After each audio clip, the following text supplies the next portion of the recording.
Mga tao ay nagkagulo nang makita nila ang isang magarbong pagdiriwang. Nagtipon sila dahil ito ang araw kung kailan ikakasal ang young miss ng Zhou family. Nagulat rin ang mga tao nang makita nila ang isang malakas na elder at ang kanyang mga tauhan na dumating upang sunduin ang kanilang young miss. Narinig rin nila na ang mapapangasawa ng kanilang young miss ay isang top disciple ng Yuming Valley mismo. Namangha sila dahil ang 7th elder mismo ang nandito upang maging escort ng kanilang young miss. Kaya nasabi na lang ng mga nanunood na talagang nais mapataas ng Zhou family ang kanilang estado sa lungsod. Samantala, tahimik na nag-aantay si Ning-er sa kanyang kwarto habang nag-aayos ng kanyang sarili. Makalipas ang ilang sandali, dumating na rin ang mga tauhan nila at inutusan siya na oras na niyang lumabas. Agad na naghanda si Ning-er at naisip niya na hindi na kailangan mangamba ng kanyang ama at lolo dahil siya ang magiging sakripisyo upang mailigtas lamang sila. Kahit na ang alaga niyang daga ay nalungkot rin sa gagawin niya. Natuwa naman ang ibang nanunood nang makita nilang palabas na ang ikakasal. Ngunit kabaligtaran sa kasiyahan na nararamdaman ng mga ito, nalulungkot naman si Ning-er dahil alam niyang ikakamatay niya ito. Napansin niya rin na nandito ang ika-7 elder kaya tinanong niya ito kung siya ba ang sasama sa kanya. Agad namang nagsinungaling ang elder na siya ang magiging bantay niya dahil isa siyang mahalagang tao na ikakasal sa Yuming Valley. Sinabi rin niya na nandito siya upang siguraduhin na ligtas siyang makakapunta sa Yuming Valley. Nainis si Ning-er dahil alam niyang nandito ang elder na ito upang bantayan siya at hindi para sa kanyang kaligtasan. Ngunit naisip rin niya na mas mabuti na rin ito dahil kapag nakaalis na ang elder sa lugar na ito, makakatakas na sina Zhou Fan at Yan Tang. Ngunit bigla namang nagulat si Ning-er nang sabihin sa kanya ng elder na inutusan niya ang kanyang mga tauhan upang harangin ang daanan palabas ng Spirit Beast Mountain, kasama na dito ang lihim na daanan na ginawa nila ni Ning-er noon. Kaya kahit nawala dito ang elder, tiyak niyang hindi makakatakas ang dalawang kumag niyang kasamahan. Nainis si Ning-er nang marinig ito dahil talagang demonyo ang tao na ito. Nagsaad naman ang elder na ang kasama lamang sa kanilang kasunduan ay huwag niyang patayin ang kanyang pamilya. Kaya wala siyang magagawa kung patayin man niya ang dalawa niyang kasamahan. Agad rin na inutusan ng elder si Ning-er na pumasok na ito sa karawahe dahil aalis na sila. Naiyak si Ning-er dahil alam niyang mapapahamak ang dalawa kung magpapatuloy ito. Ngunit napatigil siya sa kanyang pag-iyak nang mapansin niya ang pag-react ng kanyang singsing na ibinigay ni Zhou Fan sa kanya. Kaya itinaas niya ang kanyang kamay at naisip niya na mukhang nandito ang isa sa kanila upang iligtas siya. Kaya agad siyang sumigaw na huwag itong lalabas at magpapakita. Nagulat naman ang ibang mga tauhan nang marinig ang sinabi ng young miss nila. Kahit na ang elder ay naging seryoso rin dahil mukhang nandito ang mga hinahanap niyang kumag. Agad namang sumigaw si Yan Tang na huwag dapat gumalaw si Ning-er. Pagkatapos ay agad siyang tumalon sa itaas upang atakihin ang elder. Sinabi rin niya na nandito siya para iligtas siya sa demonyo na ito. Tumawa naman ang elder nang makita niya ang kumag na ito at sinabi niyang hindi pa talaga patay. Ngunit namangha siya dahil kahit na mahina ang bata na ito, nagpunta pa rin siya dito sa harapan niya upang labanan siya. Kaya agad na ginamit ng elder ang kanyang aura upang patayin siya. Isang malaking enerhiya naman ang napunta sa direksyon ni Yan Tang. Wala nang nagawa si Yan Tang kundi gamitin ang swordsmanship ng kanilang pamilya upang harangin ito. Isang malaking pagsabog ang naging resulta ng ginawa niya na siyang nagwasak ng paligid. Nagulat ang elder at nasabi niyang ang ginamit na galaw ay ang martial arts ng Jianhao Mansion. Nagulat si Yan Tang dahil hindi niya inaasahan na makikilala ito agad ng elder. Sumulpot sa likuran ni Yan Tang ang elder at naging seryoso habang tinanong kung nanggaling ba sa Jianhao Mansion si Yan Tang. Hindi nakagalaw agad si Yan Tang dahil sa takot nang mapansin niya ang elder sa likuran niya. Nagtaka ang elder kung paano nalaman ng bata na ito ang ganito ka-advanced na teknik sa kanyang batang edad. Ngunit bigla namang tumayo si Yan Tang at tinatake ang elder. Sinabihan niya rin ito na wala siyang pakialam kung saan man siya nanggaling. Nagpahayag ang elder na huwag maging mayabang si Yan Tang dahil kahit na nakakagamit siya ng isang mataas na antas ng martial arts ay hindi pa rin siya mananalo sa kanya. Bigla ring napatigil si Yan Tang sa kanyang atake nang mapansin niya na nasa gilid na niya ang elder, habang sinasabi nito na ang agwat ng kanilang antas ay napakalaki. Kaya hindi na siya dapat pang nang ahas na labanan siya. Pagkatapos nito ay agad na inatake ng elder sa tiyan si Yan Tang at tumilapon nito ng napakalakas. Sinabi ng elder na ang bata na ito ay isang tanga at walang kwenta. Nagsimula siyang maglakad papunta kay Yan Tang at sinabi na kung hindi lang siya nanggaling sa Jianhao Mansion ay papatayin na niya ito gamit ang kanyang atake. Ngunit hindi natakot si Yan Tang at dinuraan ang elder sa mukha. Hinamon ni Yan Tang ang elder na kung matapang talaga siya ay patayin siya nito, dahil alam niyang kapag ginawa niya ito ay magkakaroon ng digmaan sa pagitan ng kanyang pamilya at ng Yuming Valley. Tumawa ang elder habang pinupunasan niya ang kanyang mukha. Seryoso niyang tinanong si Yan Tang kung akala ba niya ay natatakot sila sa pamilya niya o sa Jianhao Mansion. Naiinis na itinaas ng elder ang kanyang kamay at sinabi na siya mismo ang napunta sa kanilang teritoryo at gumawa ng gulo dito. Kaya kung papatayin niya man siya ay wala nang magagawa dito ang kanyang pamilya. Agad na napasigaw si Ning nang makita niya na gustong patayin ng elder si Yan Tang, ngunit bago pa man magawa ng elder ang kanyang atake. Isang malaking espada ang biglang sumulpot sa kanyang likuran. Isang malaking pagsabog ang naging resulta ng atake na ito ngunit nakalayo ang elder bago pa man ito tumama sa kanya. Nagtaka siya kung sino ang bisita niya na nakikialam sa kanya. Ngunit nang makita niya ang imahe ng tao na ito at agad siyang nagpahayag na halos 50 taon na rin silang hindi nagkita kaya tinanong niya ang tao na ito kung kamusta na siya. Nagulat si Yan Tang nang makita niya na si Elder Jian Soifang pala ang nagligtas sa kanya. Natuwa rin siya dahil nandito na ang kanilang 8th elder. Nagpahayag ang elder na maayos naman ang lahat sa kanya ngunit nasira lamang ang kanyang mood nang makita niya ang demonyong pagmumukha ng ika-7 elder. Agad na pinasalamatan ni Yan Tang ang ika-8 elder at sinabi na tamang-tama lamang ang kanyang pagdating. Kaya hiniling niya dito na tulungan siya nito na iligtas si Ning. Agad namang sinabi ng elder na hindi nila maaaring gawin ito dahil nasa teritoryo sila ng Yuming Valley. Kaya wala silang karapatan na makialam sa kung ano ang gagawin nila sa kanilang nasasakupan. Sumang-ayon naman dito ang 7th ghost at iminungkahi kay Yan Tang na makinig siya sa kanyang elder.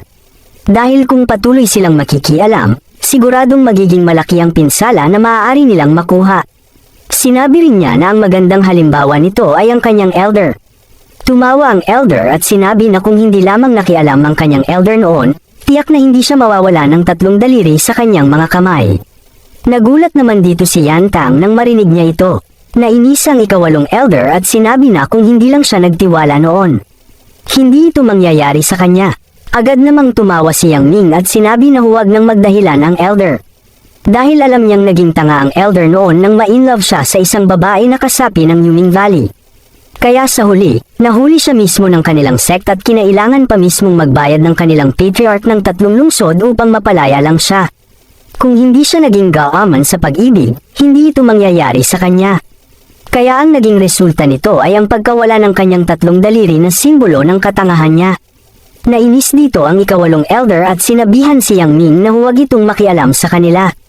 Ngunit agad namang tinanong ng 7th ghost kung ano ang gagawin niya kung hindi sila titigil.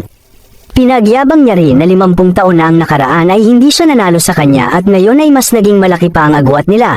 Kaya kung maglalaban sila ngayon, kailangan niyang tawagin ang kanilang 7th elder upang mas manalo sila laban sa kanya. Nangiinis rin na sinabi ng 7th ghost na mas nais niya pang makalaban ang ika-13 elder ng Jianhao Mansion kaysa sa kanya. Dahil kahit siya ay isang ika-8 elder, hindi pa rin siya sapat na malakas upang maging panganib sa kanya. Nainis dito ang ika-8 elder ngunit naisip niya rin na hindi magiging maganda ang kalalabasan kung makikipaglaban siya sa teritoryo ng demonyong ito. Kaya tumalikod na siya at inutusan niya si Yan Tang na kailangan na nilang umalis. Nainis naman si Yan Tang at sinabi na kahit ayaw ng elder na iligtas si Ning, naiintindihan niya yon. Ngunit dapat huwag niyang hayaan na bastyusin siya ng demonyo na ito sa ngalan ng kanilang pamilya. Ngunit pinatahimik ng elder si Yan Tang at sinabi na sinasadya ng 7th ghost ang pang-iinis na ito. Ipinaliwanag rin niya na ang lugar na ito ay teritoryo ng Yuming Valley kaya kahit na matalo man sila o manalo, hindi ito magiging maganda para sa kanilang reputasyon. Pinaalalahanan niya rin si Yan Tang na ang 7th ghost na ito ay tuso at mautak kaya kailangan nilang mag-ingat sa kanya. Dagdag pa niya na kung magkikita sila sa hinaharap, kailangan niyang mag-isip ng mabuti at maging matalino upang hindi siya mapatay nito. Sumigaw naman si Yan Tang na alam na niya ito. Alam na niya na hindi nila matatalo ang demonyo na ito sa laban. Ngunit alam niya sa kanyang puso na kung hindi niya maliligtas si Ning sa oras na ito, pagsisisihan niya ito sa buong buhay niya. Naiyak naman si Ning nang marinig niya ang sinabi ni Yan Tang sa kanya. Tumawa naman ang seventh ghost nang marinig niya ang sinabi ni Yan Tang. Nasabi rin niya na talagang nakakabaliw ang pag-ibig ng isang bata dahil nakakaya nitong baliwalain ang takot ng isang tao. Kaya kung nais talagang maging hero si Yan Tang sa harapan ni Ning-er, nagbigay ng isang hamon ng elder kung makakaya niya bang iligtas ang buong pamilya ni Ning-er. Inilabas ng kanyang mga tauhan ang mga nakapakong katawan ng pamilya ni Ning-er at nagsaad ang elder na mas magiging maganda ang tingin sa kanya ni Ning-er kung mailigtas niya ang pamilya nito sa kamatayan. Halos mawala ang mga kaisipan ng kapatid at lolo ni Ning-er dahil sa mga sugat nila. Kaya napatanong na lang si Ning-er kung ano ang ibig sabihin nito. Agad namang sinabi ng elder na gusto lamang niyang maging mas maganda ang laban. Sinabi rin niya na ito ang paraan niya upang maging isang ganap na bayani si Yan Tang sa paningin niya. Pagkatapos nito, agad na inutusan ng elder ang kanyang tauhan na atakihin ang pamilya ni Ning-er. Agad namang pinatigil ni Ning-er ang elder at binalaan niya ito na papatayin niya ang kanyang sarili kung hindi niya ititigil ito. Nagtanong naman ang elder kung kaya ba talaga niya itong gawin. Sinabi rin niya na kapag ginawa niya ito, siya mismo ang papatay sa buong pamilya niya. Halos mawala ng pag-asa si Ning-er nang marinig ang sinabi ng elder. Agad namang lumapit si Yang Ming kay Ning-er at sinabi na talagang mataas ang halaga ng tingin niya sa kanyang sarili. Tinanong rin niya si Ning-er kung hindi niya ba kilala ang kanyang master, dahil ito ang tao na kinakatakutan ng mga elder ng 7 noble families. Kilala rin ito sa pagiging matalino at tuso kaya hindi gagana sa kanya ang pangtatakot. Sinabi rin ni Yang Ming na nangyari lamang ito dahil sa kanya at dahil ginalit nila ang kanyang master.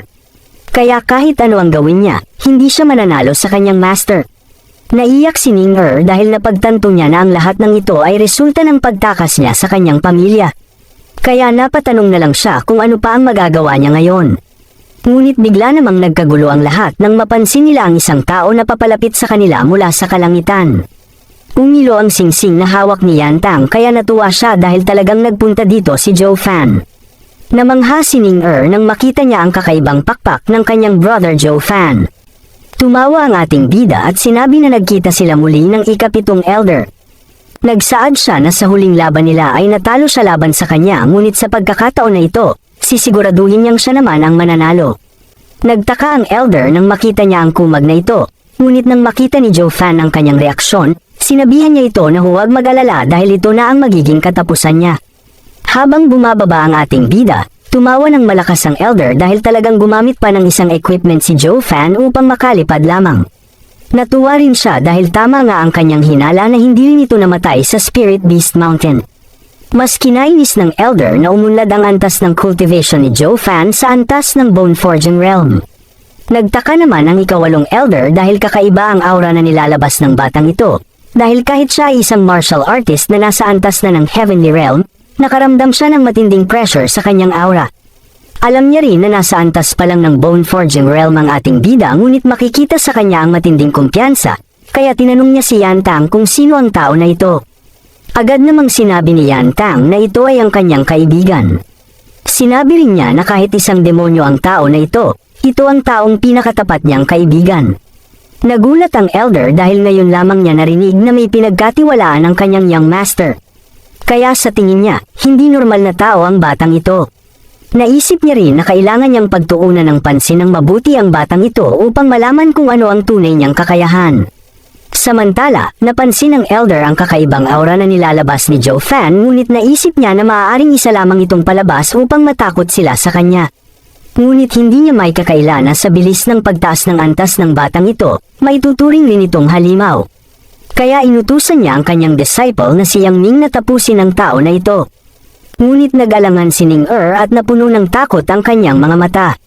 Nagulat si Zhou Fan nang makita niya si Yang Ming at sinabi niyang hindi niya inaasahan na magkikita sila dito. Naalala niya rin na nakatakas ito sa kanya noon kaya ngayon ay sisiguraduhin niyang mapapatay niya ang kumag na ito upang matapos na ang kanilang galit sa isa't isa. Nagtaka naman dito ang elder sa mga narinig niya kaya tinanong niya si Yang Ming kung kilala ba niya ang tao na ito. Hindi nakasagot si Yang Ming dahil sa takot niya kay Zhou Fan. Nang makita ito ng ika-8 elder, tumawa siya ng malakas. Sinabi rin niya na hindi niya inaasahan na ganito na lang pala walang kwenta ang mga top disciple ng Yuming Valley. Nagalit naman dito ang ika-7 elder kaya agad niyang sinipa sa mukha si Yang Ming. Pinagalitan niya rin ito dahil kahit na nandito na siya sa harapan niya ay hindi pa rin siya nagkaroon ng lakas ng loob upang labanan ang tao na ito. Sinabihan niya rin ito na isa siyang kahihiyan sa kanilang sect dahil kahit nasa antas lamang ng bone forging realm ng bata na ito ay hindi niya pa rin magawang labanan ito. Hindi nakapagsalita si Yang Ming dahil naalala niya ang ginawa ng demonyo na ito sa kanyang master. Kahit natingnan pa lang niya ang mukha ng ating bida ay napuno na ng takot ang kanyang buong katawan. Kaya dahil dito, tumawa na lang na parang demonyo si Joe Fan upang mas takutin pa ang kumag na ito.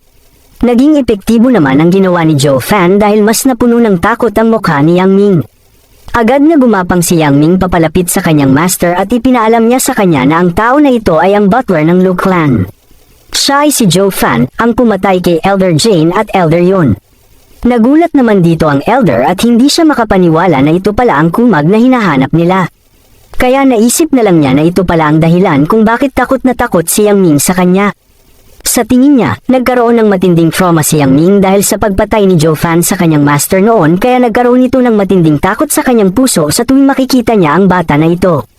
Ayon sa alam ng Elder, si Joe Fan ay hindi lamang magaling pagdating sa array, siya rin ay isang tuso at demonyo katulad niya.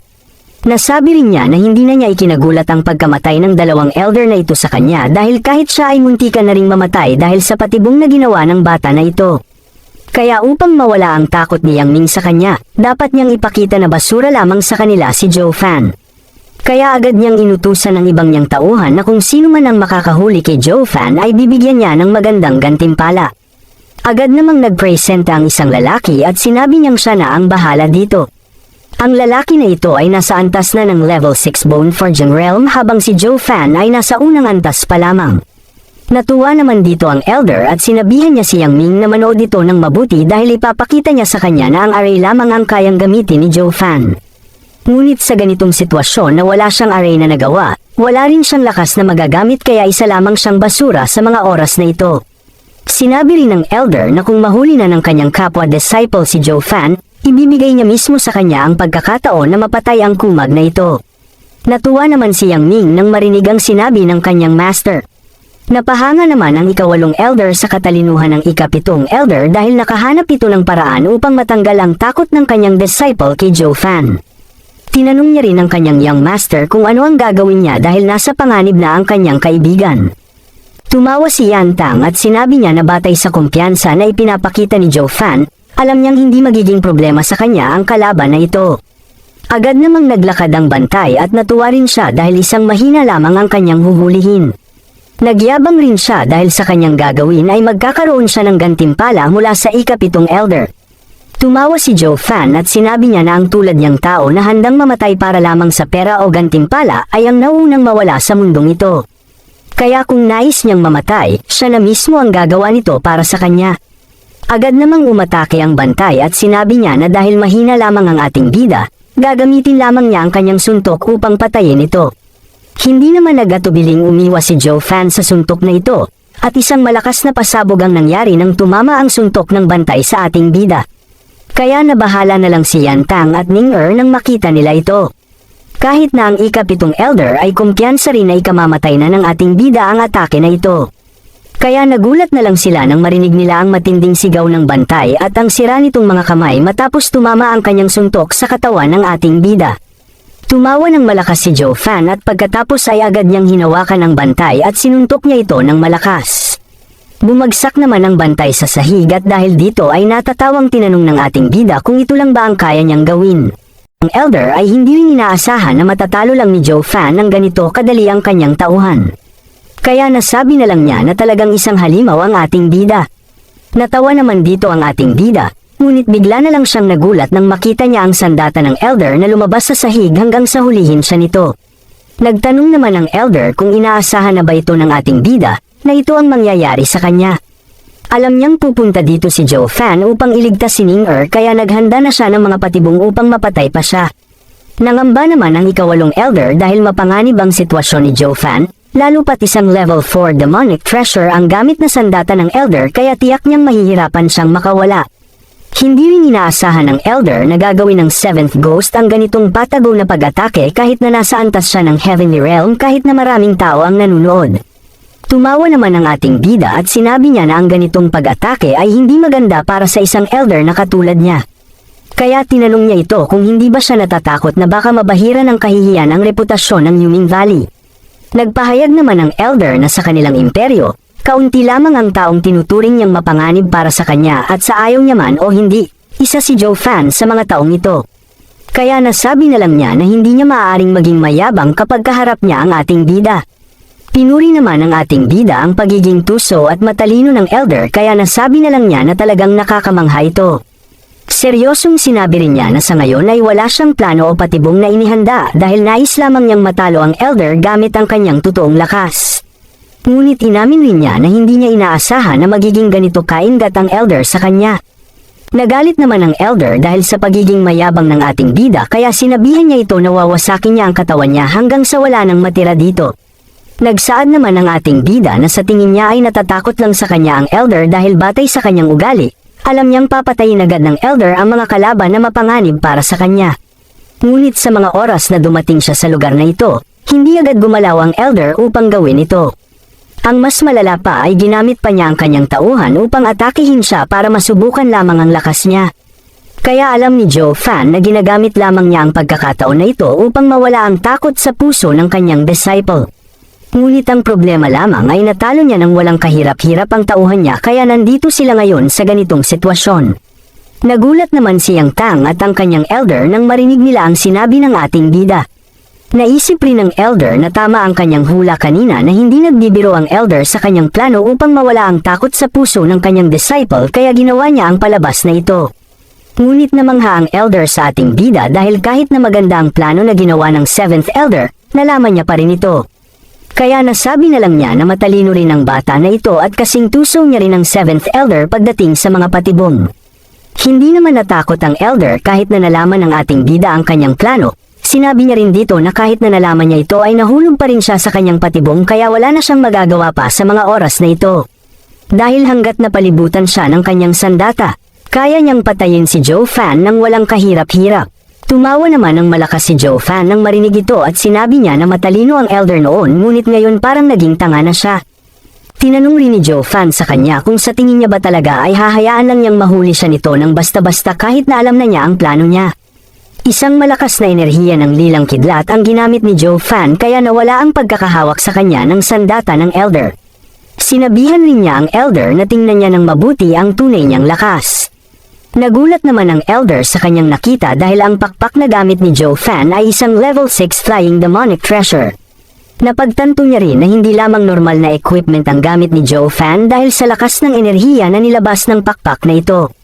Kaya napatanong na lang siya kung saan ang pinanggalingan ng ating bida dahil hindi normal ang bagay na ginagawa niya. Sinabi rin niya na sa tulong ng kanyang level 6 flying demonic treasure ay kaya niyang tumbasan ang bilis ng isang martial artist na nasa antas na ng heavenly realm katulad niya ngunit pinaalala niya sa ating bida na hindi lamang ang bilis ang agwat nilang dalawa. Pagkatapos nito ay agad nang umatake ang Elder gamit ang kanyang sandata upang patayin ang ating bida. Hindi naman natakot si Joe Fan sa atake na ito at sinabi niya na alam na niya ang bagay na ito. Alam niya rin na hindi lamang ang bilis ang kaibahan sa kanilang antas dahil kailangan din ng malakas na pangangatawan at kakayahan upang magamit ang kanyang sandata ng isang martial artist upang malabanan niya ang katulad niyang martial artist ngunit sa ngayon ay wala siyang pakialam dito. Kaya agad nang ginamit ni Joe Fan ang kanyang mga pakpak upang harangin ang atake ng Elder. Nagulat naman dito ang ikawalong Elder dahil ngayon lamang niya nakita na ang isang martial artist na nasa antas ng Bone Forging Realm ay kayang gamitin ang isang level 6 demonic treasure sa ganitong paraan. Kahit na ang ikapitong Elder ay ganito rin ang naging reaksyon at napatanong na lang siya kung paano ito naging posible. Tiningnan ng mabuti ng Elder ang mga pakpak ni Joe Fan at napatanong na lang siya kung paano ito nagagamit ni Joe Fan. Alam niya na ang mga ganitong demonic treasure ay hindi buhay na nilalang kaya hindi niya alam kung paano naiiba ni Joe Fan ang anyo nito. Ngunit nagyabang naman si Joe Fan at tinanong niya kung sino ang nagsabi na isang demonic treasure ang pakpak niya. Mas lalong nainis naman ang Elder dahil sa pangmamaliit ni Joe Fan kaya agad niyang muling ginamit ang kanyang sandata upang atakihin ito. Nabuo rin ng maraming imahe ng sandata dahil sa mabilis na galaw ng Elder. Kaya namangha na lang si Joe Fan at sinabi niya na ito pala ang tunay na lakas ng isang master na nasa antas ng Heavenly Realm. Isang malakas na pagsabog naman ang naging resulta ng mga atake ng Elder nang tumama ito sa ating bida.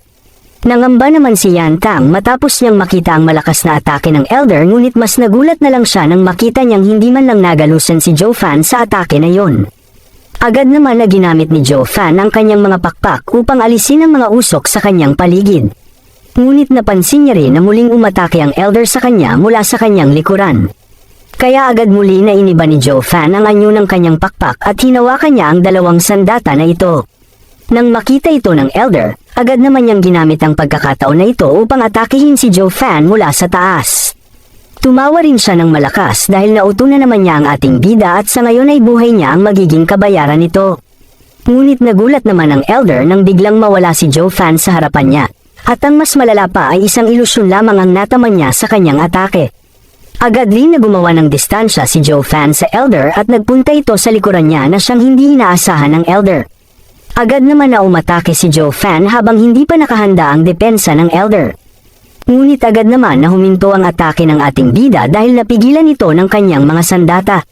Nagtanong ang ating bida sa elder kung ano ang nararamdaman niya na natatalo na siya sa laban. Pinagyabang ng ating bida na kaya niyang patayin ang elder nang walang kahirap-hirap kung nanaisin lamang niya. Nagulat ang elder dahil ngayon lamang siya nahirapan ng ganito sa isang laban. Tumawa na parang demonyo ang ating bida at sinabi niyang bibigyan niya pa ng isang pagkakataon ng elder para mas maging maganda ang kanilang laban. Kaya dapat siyang magpasalamat dahil buhay pa siya hanggang ngayon. Nagalit ang elder sa pang-iinis ng ating bida kaya agad niyang ginamit ang buo niyang lakas upang alisin ang mga pakpak ni Joe Fan sa harapan niya. Sinabihan niya si Joe Fan na huwag magyabang dahil hindi pa niya nakikita ang tunay niyang lakas. Natuwa si Joe Fan nang makita niyang parang wala na sa sarili ang elder, kaya nasabi niyang gumana na ang plano niya. Agad umatake ang elder at sinabing papatayin niya si Joe Fan kahit anuman ang mangyari. Ngunit bago pa man matamaan ng elder ang ating bida, nakalipad na ito sa taas kaya ang sahig na lang ang kanyang nawasak. Agad umatake ang elder at sinabing papatayin niya si Joe Fan kahit anuman ang mangyari. Ngunit bago pa man matamaan ng elder ang ating bida, nakalipad na ito sa taas kaya ang sahig na lang ang kanyang nawasak. Naiinis ang elder at tinanong kung yun lang ba ang alam na galaw ni Joe Fan. Mabilis niyang inatake ito at tinanong kung pagtakbo lang ba ang alam ng ating bida. Tumawa si Joe Fan nang makita ang galit na mukha ng elder at sinabing hindi nila kailangang magmadali dahil nagsisimula pa lamang ang totoong masayang laban habang hinaharang niya ang atake ng elder. Pagkatapos nito, nagpakawala ang dalawa ng malalakas na atake upang patayin ang isa't isa. Namangha si Yan Tang at ang elder sa kanilang nakita dahil sobrang bilis ng galaw ng dalawa. Napansin nila na parang pantay lang ang bilis ng dalawa kahit na malayo ang agwat ng antas ng kanilang cultivation. Mas lalong bumilis pa ang galaw ng dalawa hanggang sa aura ng kanilang mga atake ang nakikita ni Yan Tang. Kaya nagtaka siya kung saan nakukuha ni Joe Fan ng ganitong bilis dahil kahit siya ay hindi na masubaybayan ang galaw ng mga ito. Tinanong niya ang elder kung alam ba niya kung ano na ang nangyayari. Nangamba ang elder at nasabi niyang talagang nakakatakot ang kaibigan ni Yan Tang. Sinabi rin niyang sa buong buhay niya, ngayon lamang niya nakita na natatalo sa laban ng 7th elder kahit na malakas na ito. Napansin rin ng elder na mukhang ginagamit na ng ika-7 elder ang kanyang buong lakas upang labanan lamang ang kaibigan niya. Ngunit ang nakakamangha talaga ay nasa sabayan lang ng kaibigan niya ang bilis ng 7th elder na para bang wala lang ito sa kanya. Ngunit hindi lang ito ang ginagawa ng kanyang kaibigan dahil habang nilalabanan niya ang bilis ng 7th elder, ginagamit niya rin ang pagkakataon na ito upang patayin ang lahat ng kanyang mga tauhan. Ang mas malala pa, ginagawa niya ito sa harap mismo ng 7th elder. Nagtaka dito si Yan Tang at napatanong kung bakit ito ginagawa ni Joe Fan. Agad sinabi ng elder na ginagawa ito ni Joe Fan upang inisin ang 7th elder at wasakin ang kanyang pride bilang martial artist. Nasabi rin niya na maraming natatakot sa ika-7 elder sa kanilang imperyo dahil sa kanyang tusong utak at galaw. Kaya sa tingin niya, malaking pinsala ang nadudulot ni Joe Fan sa pride ng elder dahil parang naging daga lamang siya na umiikot sa kamay ni Joe Fan. Kaya nasabi ng elder na mukhang alam na alam ni Joe Fan kung paano labanan ang elder na ito. Naisip niya rin na ang dalawa ay talagang magkapareho kaya ang maging kalaban ng isa sa mga ito ay hindi magiging magandang desisyon para sa kanilang pamilya. Ang mas malala pa, hindi lamang nila papatayin ang kalaban nila, uubusin din nila ang mga mahahalagang tao sa buhay ng kalaban nila. Kaya ang mga taong ito ay ang dapat nilang pag-ingatan kung ayaw nilang mamatay nang wala na ang kanilang dignidad. Bigla namang hinawakan ng ating bida ang sandata ng ika-7 elder at may pang-iinis niyang sinabi na ito lang pala ang hangganan ng kakayahan ng isang master na nasa antas ng Heavenly Realm. Nainis lalo ang elder nang marinig niya ito at kanyang inalis ang kanyang sandata sa kamay ng ating bida at agad din siyang gumawa ng distansya palayo sa kanya. Nangamba rin ang elder dahil hindi niya inaasahan na ganito nakalakas ang kumag na ito. Nasabi rin niya na hindi magiging madali ang laban na ito para sa kanya dahil batay sa lakas na pinapakita ni Joe Fan ay mas malakas pa ito sa kanya. Ang mas ikinababahala pa ng elder ay ang pagiging tusaw ng kumag na ito ay kapareho rin sa kanya kaya hindi niya makukuha ang lamang pagdating sa paggamit ng utak. Nasabi rin niya na ito lamang ang unang beses na nakaharap siya ng ganitong kalaban sa buong buhay niya. Napatigil naman ang elder sa kanyang pag-iisip nang marinig niya ang malakas na pagtawa ng ikawalong elder habang sinasabi nito na talagang totoo nga ang karma. Dahil noon alam niyang maraming demonyong gawain ang ginawa ng ikapitong elder sa mga naging kalaban niya. Ngunit ngayon ay ito rin ang ginagawa sa kanya ni Joe Fan kaya nasabi na lang niya na talagang napakagandang palabas ito. Nagalit naman dito ang elder at kanyang naisip na hindi niya maaaring hayaan na magpatuloy ang ganitong sitwasyon. Dahil kung hindi niya tatapusin ang laban na ito sa lalong madaling panahon ay tiyak na mamatay siya sa kamay ng kumag na ito. Kaya naisip niyang tapusin ang laban na ito sa isang atake lamang. Bigla ring naisip ng elder na susubukan niya ang naisip niyang plano kahit na hindi niya alam kung gagana ito. Kaya agad siyang umatake muli. Nang makita ito ni Joe Fan ay nagsaad naman siya na huwag nang sayangin pa ng elder ang kanyang lakas at oras dahil hindi gagana ang atake na ito sa kanya. Kaya agad niyang hinarang ang atake na ito gamit ang kanyang pakpak. Ngunit nagulat na lang si Joe Fan nang mapagtanto niya na hindi siya ang target ng elder sa atake na ito. Ang totoong target niya ay walang iba kundi si Ning-er na nasa likuran niya. Kaya agad na lumipad si Joe Fan sa harapan niya upang maarang ang atake na ito. Tumawa naman ang elder nang makita ang ginawa ng ating bida. Kaya nagsaad siya na sa ngayon ay alam na niya ang kahinaan ng ating bida. Nagsaad ang elder na akala niya ay nandito si Joe Fan upang maghayganti sa kanya dahil natalo siya nito sa kanilang laban sa Spirit Beast Mountain kaya siya nagpunta dito. Ngunit ngayon alam na niya na hindi pala ito ang dahilan dahil nandito si Joe Fan upang iligtas si Ning-er. Nagtanong naman si Joe Fan kung ano naman ang magagawa ng elder kung ito nga ang dahilan niya. Dahil kahit ano man ang mangyari ay mamatay pa rin siya. Tumawa naman ang elder at kanyang sinabi na kung pareho pa rin ang pagiging walang puso ni Joe Fan nung naglaban sila sa bundok ay matatakot siya sa kanya. Ngunit ngayon ay naging malambot na ang kanyang puso dahil sa babae na ito kaya ngayon sigurado na siya ang mananalo sa laban na ito. Agad na ginamit ng elder ang kanyang malakas na enerhiya at ginawa niya ang kanyang skill na Demonic Mask Seal. Isang malaking maskara ng demonyo ang nabuo sa itaas nang gawin niya ito. Nang makita ito ng elder ay natakot naman siya dahil mapanganib ang teknik na ito ng Yuming Valley. Naiyak naman si Ning-er dahil sa ginawa ni Joe Fan para sa kanya. Alam niya rin na siya ang dahilan kung bakit namatay ang kanyang brother Joe Fan. Nagtanong naman si Yan Tang sa ikawalong elder kung ano ang maaari nilang gawin. Ngunit agad namang sinabi ng elder na wala na silang magagawa dito. Natuwa naman ang elder sa kanyang nakita at sinabi niyang ang lahat ng ito ay ang resulta ng pagiging mayabang ni Joe Fan. Pinaalala niya rin sa kanya na ang landas ng isang demon cultivator ay puno ng mga hindi magandang gawain kaya hindi dapat magkaroon ng mga ito ng isang malambot na puso dahil magiging kahinaan lamang nila ito. Tiningnan rin ng elder si Ning-er at sinabihan ito na siya ang dahilan kung bakit namatay si Joe Fan. Naiyak ng malakas si Ning-er dahil dito at tinawag niya ang kanyang brother Joe Fan. Humingi rin siya ng tawad sa kanya dahil siya ang may kasalanan kung bakit napahamak ito. Ngunit napatigil naman si Ning-er sa kanyang pag-iyak nang marinig niya ang tawa ni Joe Fan. Sinabihan rin siya nito na huwag siyang umiyak sa harapan ng matandang ito.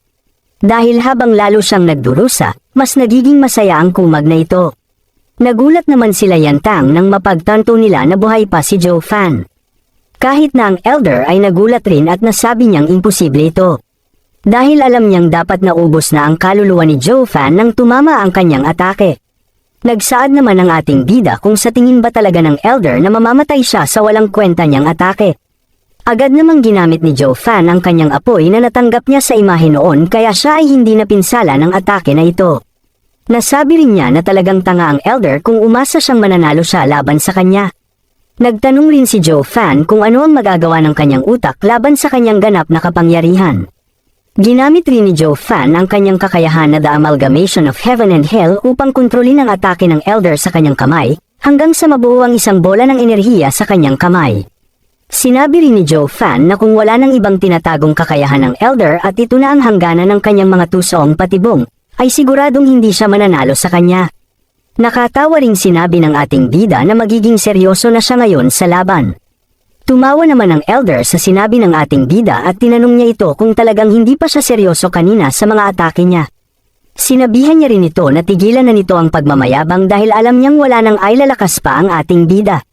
Hindi pinansin ni Joe Fan ang sinabi ng Elder, sa halip, tinanong niya ang Elder kung naaalala pa ba nito ang sinabi niya noong naglaban sila sa Spirit Beast Mountain. Na kung kaharap ng isang martial artist ang isang ganap na kapangyarihan, kahit anong plano at patibong ang kanyang gawin ay baliwala lang ang mga ito. Tumawa si Joe Fan at sinabi niyang ngayong araw na ito, yun din ang sasabihin niya sa Elder. Itinaas niya ang kanyang kamay at sinabing isang atake lamang ang kanyang gagawin at mapuputol na niya ang ulo ng Elder. Nagalit naman ang Elder at sinabing walang kwenta ang pinagsasabi ni Joe Fan.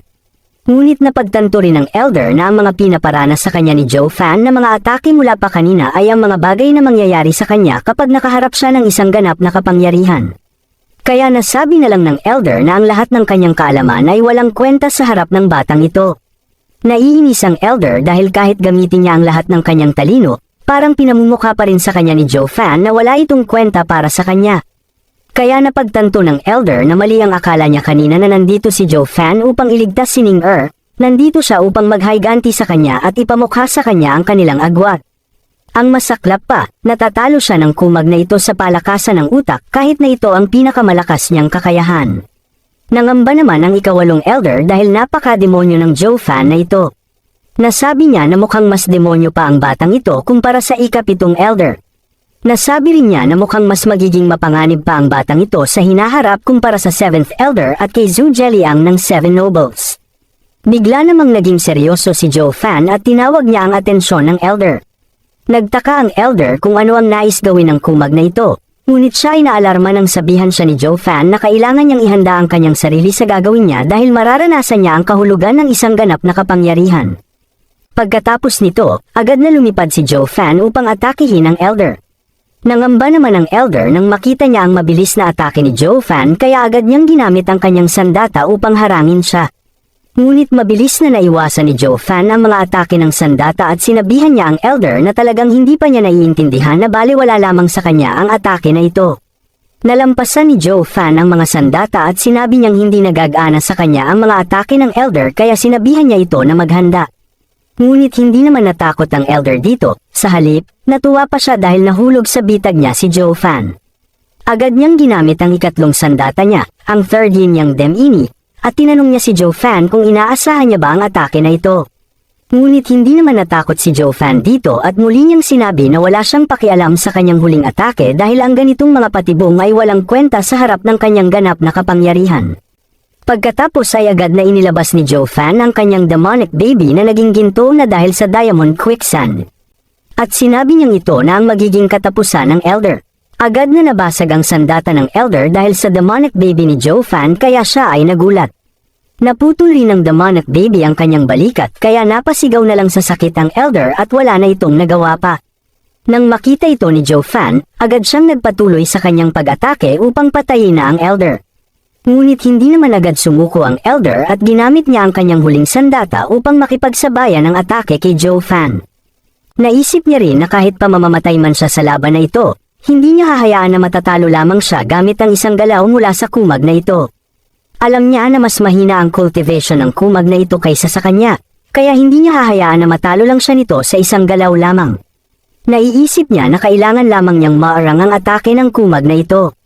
Ngunit bigla namang nawasak ang sandata ng Elder nang tumama ang kamao ni Joe Fan dito.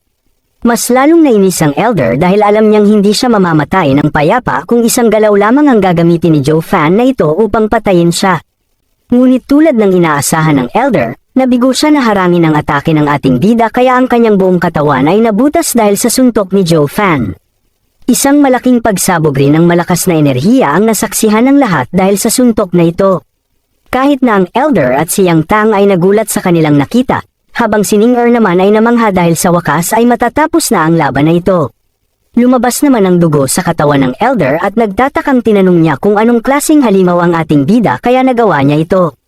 Pinagyabang naman ni Joe Fan na ang kanyang katawan ay kasing tigas ng isang 5th level demonic treasure kaya kahit anong gawin niya ay hindi siya masusugatan ng kanyang 3rd level demonic treasure. Inalis rin ni Joe Fan ang kanyang kamay sa katawan ng Elder at sinabi niyang lahat ng ito ay nangyari dahil sa kanya kaya agad niyang itinapon ng Elder sa ibaba. Isang malakas na pagsabog rin ng mga sahig ang naging resulta nito. Tiningnan ni Joe Fan kung buhay pa ba ang Elder at nang makita niya na hindi na ito gumagalaw. Tumawa na lang siya at nagpasalamat dahil hindi niya makakamtan ang lakas na ito kung hindi siya natalo sa kanya noon. Natakot naman ang mga natitirang tauhan ng Elder nang makita nilang natalo ni Joe Fan ang Elder nila. Ang ikawalong Elder naman ay namamangha pa rin ng mapagtanto niya na isang galaw lang nga ang ginamit ng ating bida upang patayin ang Elder. Ang masaklap pa, hindi lang isang normal na Elder ang 7th Ghost dahil ito ang strategist ng Yuming Valley at kinakatakutan ito ng ibang mga Elder ng 7 families. Ngunit ngayon ay wala na ang Elder na ito at napatay lamang siya ng isang bata. Kaya nasabi na lang niya na talagang isang halimaw ang Joe Fan na ito. Agad namang sinuri ni Joe Fan ang mga natitirang tauhan at napansin niya na wala na doon si Yang Ming. Kaya nasabi na lang niya na talagang eksperto ang kumag na yun sa pagtakas sa kanya dahil nakawala na naman ito. Kaya nagdesisyon na lang si Joe Fan na bumaba papunta kay Ning Er. Nagulat naman si Ning Er nang makita niya sa kanyang harapan ang kanyang brother Joe Fan, agad naman siyang hinawakan ni Joe Fan at kinarga sa kanyang mga kamay upang umalis. Nainis naman dito si Yan Tang at tinanong niya ang ating bida kung ano sa tingin niya ang ginagawa niya kay Ning Er. Ngunit hindi ito pinansin ni Joe Fan at nagpatuloy siya sa paglipad palayo sa lungsod. Kaya napasigaw na lang si Yan Tang kung saan niya dadalhin si Ning Er.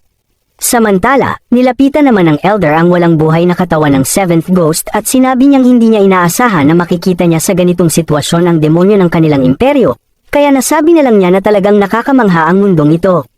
Pagkatapos nito ay agad na naglakad pabalik ang Elder kay Yan Tang. Galit na galit naman ang sinabi ni Yan Tang na sapat na ang ginawa ni Joe Fan na pagpatay sa ikapitong Elder kaya napatanong na lang siya kung ano pa ang gustong gawin ni Joe Fan kaya kinuha niya si Ning Er. Ngunit bigla siyang natigil nang marinig niya ang boses ng kanyang Elder. Inutusan rin siya nito na ibaba ang pamilya ni Ning Er dahil dadalhin nila ang mga ito pabalik sa kanilang sect upang magamot ang mga ito. Sinabi rin ng Elder na mula ngayon, ang Zhu family ay magiging subsidiary family na ng Jianhao Mansion. Natuwa naman si Yan Tang nang marinig ang sinabi ng kanyang Elder at nagpahayag siya na ito ang naiisip niyang gawin, kaya sa tingin niya ay pareho sila ng iniisip na iligtas ang mga ito. Sinabi naman ng Elder na hindi ito ang dahilan kung bakit kukunin nila ang mga ito. Ipinaliwanag niya na dahil sa malahalimaw na lakas na ipinakita ni Joe Fan, tiyak na mas magiging malakas pa siya sa hinaharap. Alam niya rin na nagpunta dito si Joe Fan upang iligtas ang mga ito, kaya sa tingin niya ay mahalaga ang mga tao na ito sa kanya, at maaari nilang magamit ang mga ito upang makagawa ng magandang relasyon sa kanya. Ngunit kung maging kalaban man nila si Joe Fan, magagamit nila ang Zhu family bilang hostage laban sa kanya. Natahimik naman si Yan Tang nang marinig ito at naiinis rin siya dahil hindi pala nila ililigtas ang Zhu family dahil sa kahilingan niya, gagawin pala nila ito para sa kumag na si Joe Fan. Kaya nainis na lang si Yan Tang dahil talagang magagalit si Ning Er sa kanya kapag nalaman niya ito. Samantala, nanginginig na nagtatago si Yang Ming sa sulok ng lungsod habang naaalala niya ang nangyari sa kanyang master. Mas lalo pang nabalisa siya dahil sa nakaraan, napatay ni Joe Fan ang kanilang dalawang Elder, ngunit ngayon ay napatay niya naman ang kanyang master, kaya naisip na lang niya na kailangan niyang lumayo sa demonyong ito. Makalipas ang ilang sandali, narating na rin ng dalawa ang labas ng lungsod. Kaya agad na rin silang bumaba sa gubat. Sinabi ni Joe Fan kay Ning Er na ito na ang pagtupad niya sa kanilang kasunduan na ilalabas niya ito sa lungsod. Natuwa naman si Ning Er nang makita niya na ito pala ang labas ng kanilang lungsod. Hindi niya rin inaasahan na mararating niya ito makalipas ang maraming taon. Kaya agad niyang pinasalamatan si Joe Fan dahil nakalabas na rin siya sa kanyang lungsod sa tulong niya. Sinabi naman ni Joe Fan na wala lang ito dahil parte rin naman ito ng kanilang kasunduan. Ngunit sinabi rin niya na kailangan na nilang magpaalam sa isa't isa. Nagulat naman dito si Ning Er at tinanong kung saan napupunta si Joe Fan. Agad namang sinabi ni Joe Fan na hindi niya pa alam, ngunit maraming bagay pa siyang kailangang gawin. Naiiyak na tinanong naman ni Ning Er kung maaari ba siyang isama ng ating bida sa kanyang paglalakbay. Ngunit agad itong tinanggihan ng ating bida, sinabi niya rin na batay sa kanyang lakas ngayon, magiging mapanganib lang para sa kanya ang sumama sa kanyang paglalakbay. Naiyak naman si Ning Er nang marinig ito, Ngunit agad namang hinawakan ng ating bida ang kanyang ulo at sinabi na huwag niya itong alalahanin dahil kailangan niya pang alagaan ang kanyang pamilya. Sinabi rin niya na dahil mataas ang posisyon ni Yantang sa kanilang pamilya, maaari niyang kunin ang Zhou family at gawing miyembro ito ng kanilang sect. Sinabi rin ni Zhou Fan na alam niyang walang magiging problema kapag sumali ang Zhou family sa kanila at hindi rin sila mapapahamak kahit na mag-haiganti pa ang Yuning Valley. Pagkatapos nito, agad nang naglakad palayo si Zhou Fan at sinabi na aalis na siya. Nagtanong naman si Ning kung kailan sila kaya muling magkikita. Sinagot naman ito ni Zhou Fan na sa oras na umilumuli ang kanilang mga singsing, iyon ang magiging hudyat ng kanilang pagkikita. Bumuhos naman ang luha ni Ning nang marinig ang malungkot na palam na ito.